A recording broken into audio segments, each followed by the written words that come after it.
And while some say Southern Nevada relies too much on tourism, UNLV head football coach Dan Mullen says in recruiting, it helps him. There's a lot of great fun things. We go to a UFC fight with a lot of guys on the team.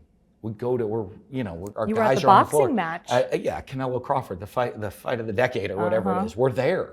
Okay, there's restaurants, hiking, bowl. I mean, there's all of these things that a lot of other towns don't have. Mullen is in his first season at UNLV. Before this, he last coached in 2021. That's when the University of Florida fired him after a 5-6 season. A former SEC Coach of the Year, he won more than 100 games as head coach at Florida and Mississippi State, but returns to what he calls a new college football world where athletes can more easily transfer to other schools and where schools can now pay their players for use of their name, image, and likeness. We spoke with him about how he's adjusting. The coaching part of Florida didn't end the way I wanted to. That wasn't my final chapter of coaching. Reflecting on what happened there, probably the end was very different than a lot of people would think. And then you get to rationalize that, and you really find, okay, college football's changed. How can I be better? And to be honest with you, that's one of the things that really excited me here. Is it's brought a lot of joy back to the coaching part of my life, being here. And I really enjoy it. I really enjoy it here. And you choose to return when it's completely different. I mean, the name, image, and likeness money, the transfer portal. It's a very different game. Very different game. I mean, when you are recruiting players, are you literally telling them how much money you might be able to get them in a deal? Well, I don't, but our GM does. So I just tell them this is how we're going to develop you. But I share with a lot of players, and it is a shame. It's still about development. The game is still about development. And I sat with a young guy we have on our team, and I remember the talk, and he said, Coach, this would be my third school in 3 years. And I said, well, here's the great deal for you. If you are worried about how much you play, how much you touch the ball, how many tackles, whatever your stats, if that's all you're worried about, next year you'll be at your fourth school in 4 years. And the year after that, you'll go home and you will have gotten nothing out of this experience. If you worry about your development, if every day you just worry about getting better, all the other things you're worried about will take care of themselves. And so you're still in this developmental game. The key is making sure you understand how to implement the new world of transfer portal and NIL into the development game, and making sure the players still understand it's still about your development. And as soon as you're worried about anything but getting better every day, the result's going to go the opposite direction than what you think it is. And it seems like what your strategy has been that you've talked about is you just take it 1 year at a time. How do you develop a player with just one? It's tricky. You have to really think about it and build a team together. It's really a 1 to 2 year. Okay. It's really one, and you can have a little bit of an idea within the program. It used to be a program you're looking 4 to 5 years. Back when we were the #1 team in the country at Mississippi State, you could see this group of guys coming up and say, these guys have something about them that are pretty special.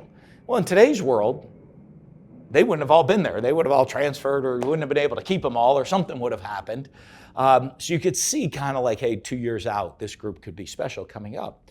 In today's world, we put this team together. I mean, this is a whole new team. We came back with 2 returning starters on the whole roster. You got to build from there, but you understand that being out and coming back in. You get into the picture of things of, let's focus on, it's all about this year. And maybe we'll look a little bit ahead to next year with the program in a 2-year window, but definitely not beyond that. So I was able to get that while I was away. I was able to talk to a lot of coaches, and you could see the old school coaches really struggle with the new world of what it was. I could promise you this, if I had stayed in coaching, I don't know that I would still be going. I think you look like a Nick Saban, and you look at a lot of the guys that are walking away, and just because they were living the change on a day-to-day basis. I looked at the new world and said, okay, I'm going to change this way when I come back. And if I change that way, then I can handle the new world of college football, because I have to give up a lot of things that I used to do and beliefs I used to have. And as long as you can accept that, I'm still the same person out on the field, but how you run the programs differently. Have you seen that it changes how players operate, or compose themselves, or? A lot. You know, listen, there's added pressures. There's added pressures on the kids, you know, that is Because of NIL. Because of, you know, they're looking, the family members of, hey, we can make money off of you now, you know, and, you know, boy, are you getting the most you can get? And again, you know what they're not saying? Are you getting your degree? Are you getting better every day? Is this building a foundation for you 15 years down the road? And so you have to kind of guide them through that part of life. You know, that part of the 2014 Mississippi State team that came back, all of those guys are like, Coach, every life lesson you gave applied to me to this business I opened and I'm really successful. Applied to this job. I'm out in the backyard yelling at my son the same thing you yelled at me, and I get it now. I didn't get it when I played for you, but I get it now. And as a parent and as a husband, I get the things that you're teaching us way more than the game of football. Well, when a lot of the worries go away from just their development within the program, you can tend to lose that, and you hope not to. And we still try to hammer that point home.